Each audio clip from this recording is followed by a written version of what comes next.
A 1945 photograph shows confident German soldiers. But when digitally enhanced in 2024, experts discover evidence of a betrayal that changed 12 destinies forever. And before we continue, subscribe to the channel and activate notifications so you don't miss any new videos. Dr. Klaus Weber adjusted his glasses while examining the dusty boxes that had just arrived at the Munich Institute of Contemporary History. It was a cold November morning in 2024, and these boxes contained the last German military archives from World War II that had remained undigitized among faded photographs of battles and official documents. One particular image caught his attention. The photograph showed 13 German soldiers posing in what appeared to be an improvised defensive position. Their uniforms were dirty and torn, their faces marked by exhaustion, but they maintained an upright military posture. In the center of the group, a sergeant with insignia from Battalion 847 held a command staff and looked directly at the camera with sunken but defiant eyes. On the back of the photograph, an inscription in faded ink read, Battalion 847, Last Defenders of the Reich. April 28, 1945, outskirts of Berlin. Klaus frowned. He recognized the date, just 2 days before Hitler committed suicide in his bunker, when the German capital was practically surrounded by Soviet and American forces. Klaus carefully placed the photograph in the Institute's high-resolution scanner. The equipment hummed softly as it captured every detail of the 17-9-year-old image. On his computer screen appeared a crystal-clear, digitized version of the photograph. The soldiers' faces could be seen more clearly now, mostly young men, some barely teenagers, with expressions that mixed determination and terror. Something about the image troubled him, but he couldn't pinpoint what. The soldiers seemed positioned strangely, not like troops preparing for combat, but as if they were waiting for something specific. Klaus saved the digital file and continued with his work, but the image of Battalion 847 remained in his mind throughout the rest of the day. That afternoon, while organizing the digital archives, Klaus decided to examine the photograph more closely. He used the software's zoom function to analyze the uniforms, weapons, and expressions of the soldiers. It was then that he noticed something that made him hold his breath. The sergeant in the center had something white, barely visible, protruding from beneath his military jacket near the left shoulder. The next day, Klaus arrived early at the Institute, obsessed with what he had seen in the photograph. He immediately went to his computer and opened the image of Battalion 847. This time, he carefully adjusted the contrast and brightness to examine the white object he had noticed on the sergeant's uniform. What he saw left him speechless. It was definitely an improvised white armband, barely visible, but unmistakable. Klaus had studied enough military history to know the meaning of that symbol. It was the universal signal of surrender the German soldiers wore when they surrendered to Allied forces. But that didn't make sense, according to the inscription on the photograph. These were the last defenders of the Reich, loyal soldiers preparing for heroic resistance. Why would the sergeant be hiding a symbol of surrender? Klaus enlarged the image further, meticulously examining every detail. In the sergeant's upper right pocket, he noticed a partially protruding folded document. The digitization quality was high enough to distinguish part of an official seal, but he couldn't identify which organization it came from. Intrigued, Klaus contacted his colleague, Dr. Elizabeth Hoffman, a specialist in World War II military documentation. Elizabeth arrived an hour later and examined the image with the same meticulous attention. "This is very strange," Elizabeth murmured after several minutes of analysis. "The composition of the photograph, the soldier's posture. It doesn't seem like a typical propaganda image from the regime's final days. There's something deliberately staged about it." Elizabeth pointed out other suspicious details. Several soldiers had their hands positioned unnaturally, as if they were hiding something. 2 of them were looking nervously to the left of the frame, as if expecting someone to arrive. And most notably, None of the soldiers had their weapons in combat position, despite supposedly preparing to defend Berlin. "We need more information about this, Battalion 847, said Elizabeth, and about the exact circumstances in which this photograph was taken." Klaus nodded. "I'm going to search the German military archives and also the Allied records. If these soldiers were planning to surrender, there must be some record of prior contact." That afternoon, Klaus immersed himself in the Institute's digital archives, searching for any mention of Battalion 847. In the final days of April 1945, Klaus spent 3 days searching for references to Battalion 847 in German military archives. What he found was surprisingly scarce and contradictory. According to the official records of the Wehrmacht High Command, the battalion had been completely destroyed in heroic combat on April 29, 1945, one day after the photograph was taken. However, the details of the supposed final combat were vague and did not match battle reports from other units in the area. There were no mentions of enemy casualties, captured trophies, or any other details typical of military reports from that era. Klaus decided to search the digitized American archives.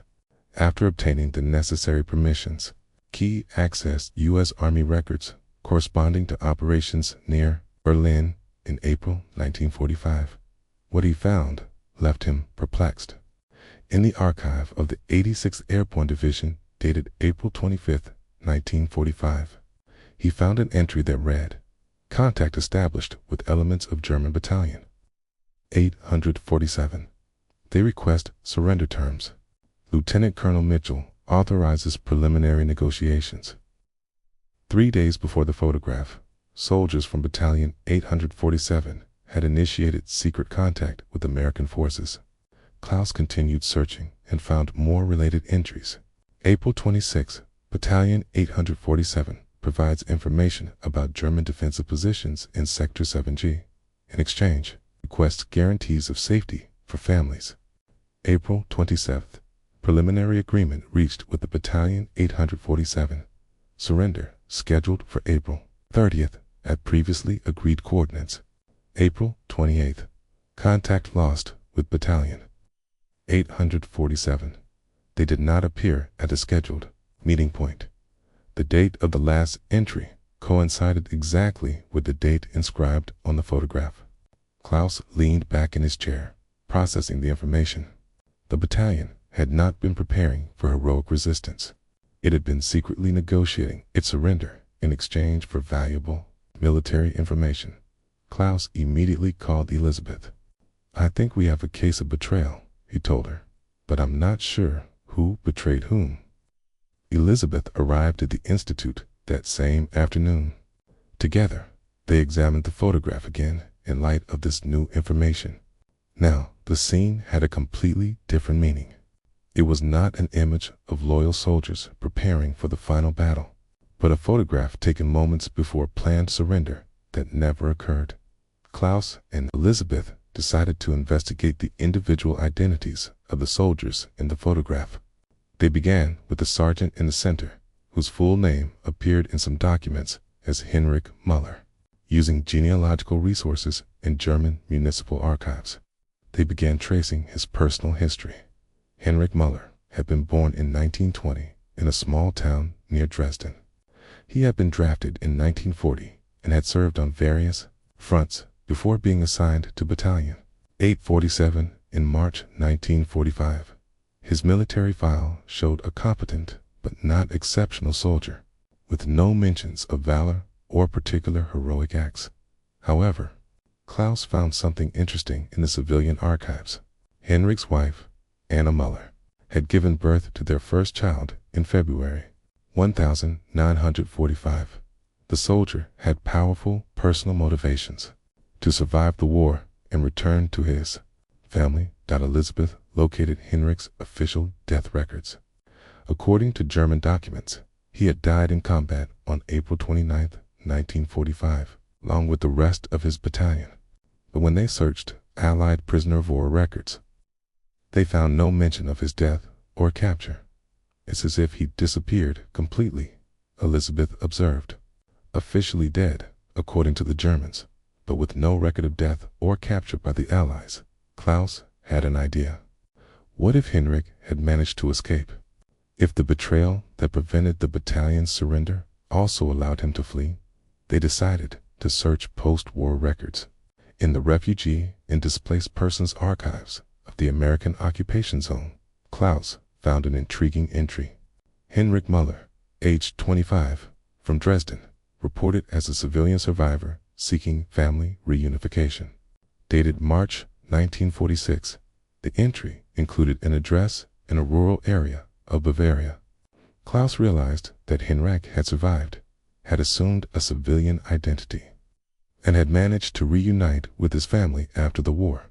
But why had he survived when his comrades had died?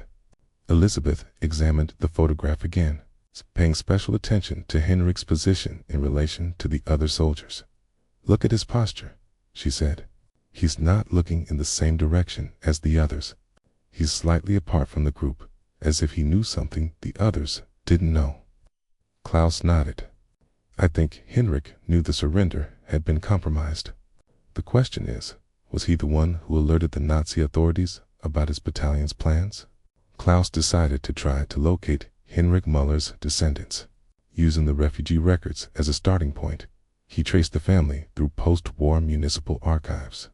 He discovered that Henrik and Anna had settled in a small town near Munich, where Henrik had worked as a carpenter until his death in 1987. The genealogical search revealed that Henrik and Anna had had 3 more children after the war. Their eldest son, Hans, born in February 1945, still lived in Munich and worked as a retired engineer. Klaus contacted Hans Muller by phone, explaining his research about the Battalion 847 photograph. Hans remained silent for a long moment before responding with a trembling voice. "My father never spoke about the war, never, when I was a child, and asked him, he would simply say he had done things he wasn't proud of." Hans agreed to meet with Klaus the next day. They met at a cafe near downtown Munich. Hans had brought with him a small wooden box containing his father's personal effects after he died. "We found this hidden in the basement," Hans explained, opening the box. "We never knew what it meant." Inside the box were military medals, family photographs from before the war, and a sealed envelope addressed, "For my children, if they ever need to know the truth." Hans had never opened the envelope. "Could we open it now?" Klaus asked carefully. Hans nodded nervously. Inside the envelope was a 4-page handwritten letter dated December 1960. Klaus read it aloud. "My dear children, if you are reading this, it means the time has finally come to know the truth about what I did in the war's final days. I am not the hero you might have thought I was. I am a coward and a traitor who saved his own life at the cost of his comrades." The letter continued, describing the events of April 1945. Henrik confirmed that the battalion had established secret contact with American forces and had agreed to surrender in exchange for military information. But the night before the scheduled surrender, Henrik had changed his mind. "I was afraid the Americans wouldn't keep their promise to protect our families," he wrote. "I was afraid of being tried as a war criminal, so I made the most cowardly decision of my life. I alerted the SS about our plans." Klaus continued reading Henrik's letter aloud while Hans listened with growing horror. That morning of April 28th, a military photographer came to document our heroic Last Battalion. I knew that by afternoon, the SS would come to arrest my comrades for treason. The photograph was taken while they still believed they would surrender that night to the Americans. I wore the white armband hidden to maintain appearances, but I had already sealed their fate. The letter described how Henrik had secretly contacted an SS officer the night before, revealing the battalion's surrender plans in exchange for a promise that he would be discreetly transferred to another unit and reported as missing in combat. After the photograph was taken, I pretended to go scout the terrain. Instead, I met with the SS contact, who was waiting for me 1 kilometer away. He gave me false civilian papers and a transit pass while I fled toward American lines, disguised. As a civilian refugee, the SS arrested my 12 comrades. Henrik described hearing the gunshots from a distance. That same afternoon, his companions had been executed immediately without trial, accused of treason against the Reich. I reached American lines the next day, telling them I was a civilian who had lost his family in the bombing. The Americans registered me as a refugee. They never suspected I was Sergeant Henrik Muller of Battalion 847, officially dead in combat. The letter continued, describing how Henrik had lived with this guilt for 15 years before writing the confession. Hans had tears in his eyes. "My God," he whispered. "My father was a murderer. He killed his own comrades to save his skin." Klaus carefully closed the letter. The photograph we found doesn't show the last heroic defenders of the Reich. It shows 12 innocent men posing for what would be their last photograph. Q, betrayed by the man they trusted. Elizabeth, who had been listening silently, finally spoke. Henrik lived 42 more years after the war. He married, had children, and built a normal life. His 12 comrades died at 18, 19, and 20 years old, shot as traitors when they were actually victims of their own sergeant's betrayal. Hans looked at the photograph Klaus had brought. Now he could see what the experts had noticed. His father was slightly separated from the group. His posture was different, his expression less confident than his companions. It was the body language of someone who knew a terrible secret. Klaus and Elizabeth decided to investigate the identities of the other 12 soldiers from Battalion 847. Using the enlarged photograph and German military records, they managed to identify 10 of them. All were young men between 18 and 23 years old, most from small towns in eastern Germany. The youngest soldier was Wolfgang Schmid, barely 17 years old, who had lied about his age to enlist. The oldest was Franz Weber, 23 years old, a medical student who had been drafted in his final year at Steeds University. Klaus contacted the descendant families of these soldiers. Most had lived for decades, believing their ancestors had died as heroes defending Berlin. The truth was far more complex and painful. Maria Schmidt, Wolfgang's granddaughter, was initially skeptical when Klaus contacted her. "My grandfather was barely a child," she said. How could he have been involved in secret negotiations with the Americans? But when Klaus showed her the evidence, the enlarged photograph, the American records, and Henrik's confession, Maria began to understand. "My grandmother always said Wolfgang was different from other Nazi soldiers, that he had been forced to fight in a war he didn't understand." Elizabeth located Thomas Weber, grandson of Franz Weber, the medical student. Thomas was a doctor, as his grandfather had hoped to be. Franz had written to my grandmother, saying he hoped to end the war soon and return to complete his studies. Thomas explained she kept his letters her entire life.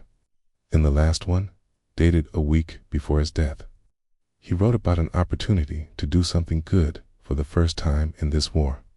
Klaus realized that Franz's letter probably referred to the surrender plans. So the soldiers of Battalion 847 had not been Nazi fanatics preparing for suicidal resistance. They had been desperate young men looking for a way to survive a lost war and return to their families. Henrik condemned them to death, not only out of personal cowardice, Elizabeth reflected, but because he robbed 12 families of the possibility of reuniting with their children after the war. Klaus examined the photograph again, now seeing each soldier as an individual with a name, a family, and dreams of survival. The image had gone from being a neutral historical document to becoming evidence of a deeply personal tragedy. Klaus decided to present his findings to Germany's Ministry of Justice. Although Henrik Muller had died decades earlier, the case had important historical implications for the official recognition of victims of internal military betrayal during the Third Reich's final days.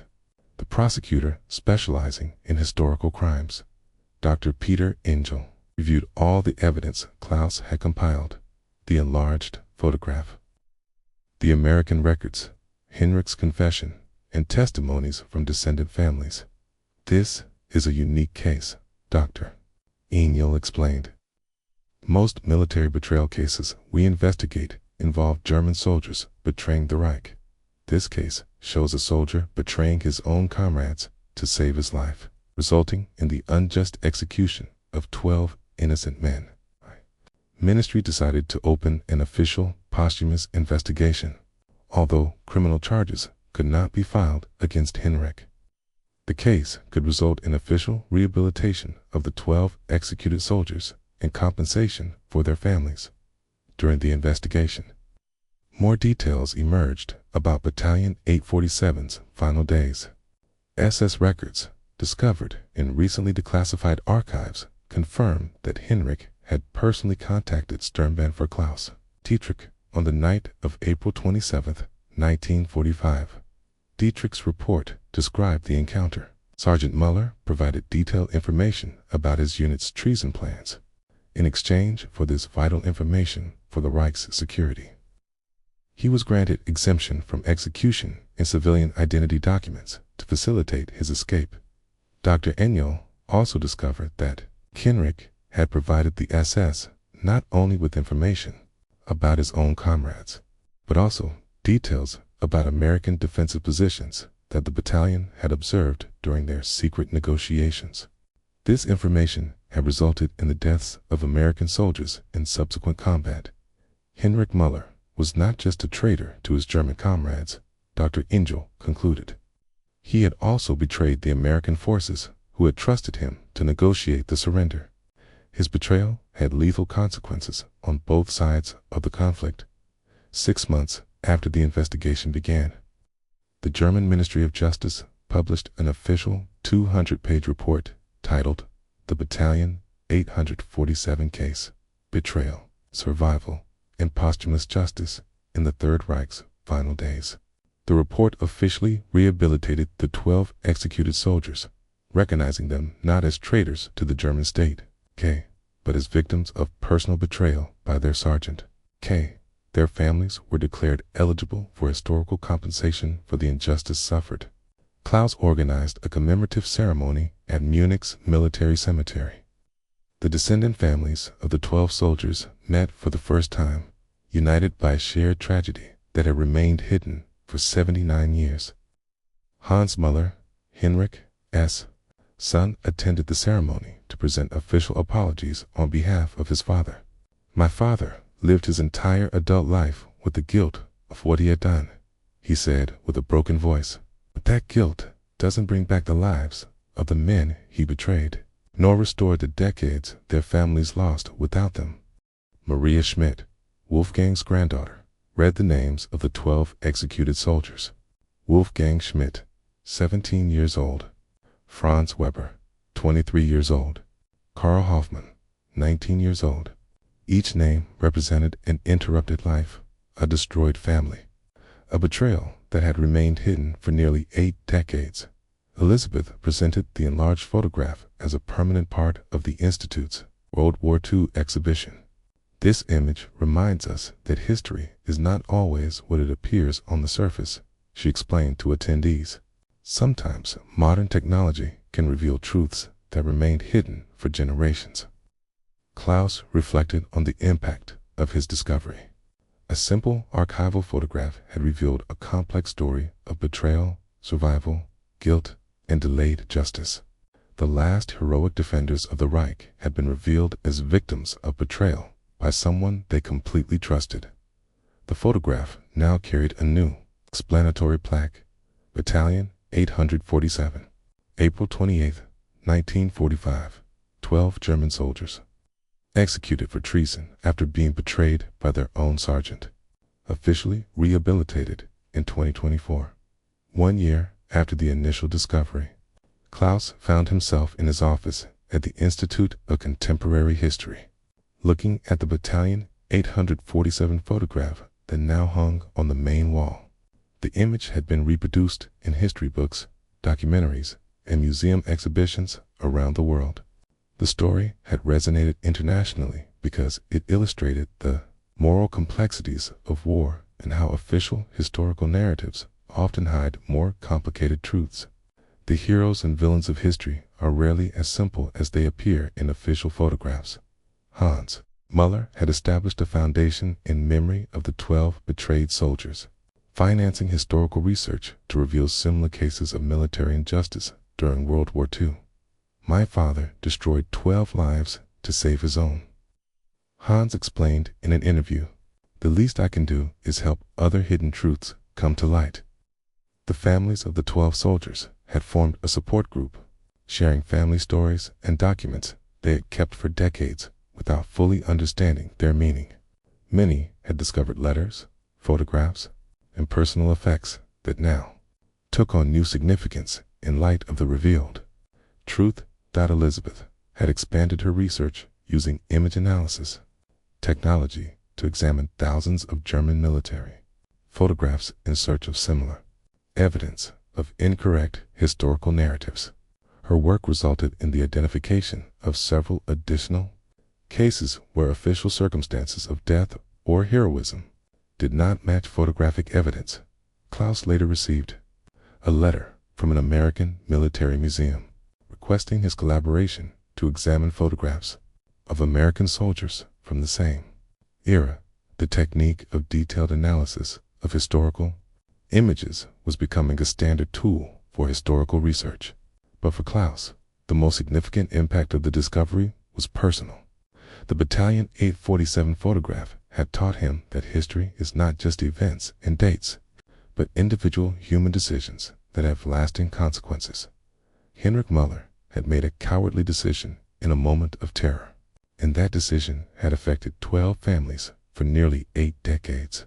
The finally revealed truth could not bring back the lives of the 12 soldiers or completely repair their families' pain, but it could restore their dignity, correct the historical record, execute, and serve as a reminder that justice, even when it arrives late, is still justice. Klaus looked one last time at the enlarged photograph. The faces of the 12 soldiers no longer seemed anonymous to him. They were Wolfgang, Franz, Karl, and the other young men who had sought an honorable way to survive a terrible war, only to be betrayed by someone they had trusted. Their story, silenced for 79 years, had finally been heard.